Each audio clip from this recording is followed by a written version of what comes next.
Xin kính chào quý vị. Tháng 7 năm 2022, xuất khẩu tôm của Việt Nam tiếp tục đà giảm của tháng 6, đạt trên 381 triệu đô la Mỹ, giảm 14% so với cùng kỳ năm ngoái. Trong tháng 7, trong số các thị trường tiêu thụ chính của Việt Nam, xuất khẩu tôm sang Mỹ và Trung Quốc giảm lần lượt 54% và 17%. Xuất khẩu sang các thị trường còn lại như Nhật Bản, EU, Hàn Quốc vẫn giữ được đà tăng trưởng dương. Trong 7 tháng đầu năm nay, xuất khẩu tôm ghi nhận tăng trưởng 2 con số trong 5 tháng đầu năm, bắt đầu giảm nhẹ trong tháng 6 và giảm sâu hơn trong tháng 7.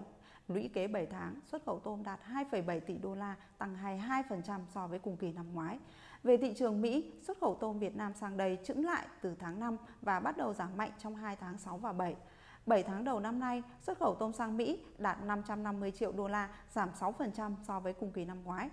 Tổng nhập khẩu tôm của Mỹ từ các nguồn cung đã chững lại kể từ tháng 5 năm 2022. Nguyên nhân được cho là do tồn kho cao, các vấn đề về logistics vận tải như tắc cảng, giá cước vận chuyển tăng, thiếu kho lạnh cũng khiến cho nhập khẩu tôm vào Mỹ giảm.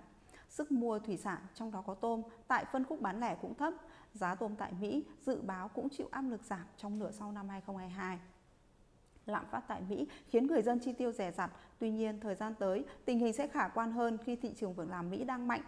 Việc làm không thiếu sẽ khiến cho thu nhập của người dân tốt hơn và có thể thúc đẩy chi tiêu tiêu dùng đối với tôm. Xin được chuyển sang thị trường Trung Quốc. Sau khi ghi nhận tăng trưởng mạnh trong 6 tháng đầu năm, xuất khẩu tôm Việt Nam sang thị trường này trong tháng 7 giảm 17%, đạt 38 triệu đô la. 7 tháng đầu năm nay, xuất khẩu tôm sang Trung Quốc đạt 371 triệu đô la, tăng 64% so với cùng kỳ năm 2021.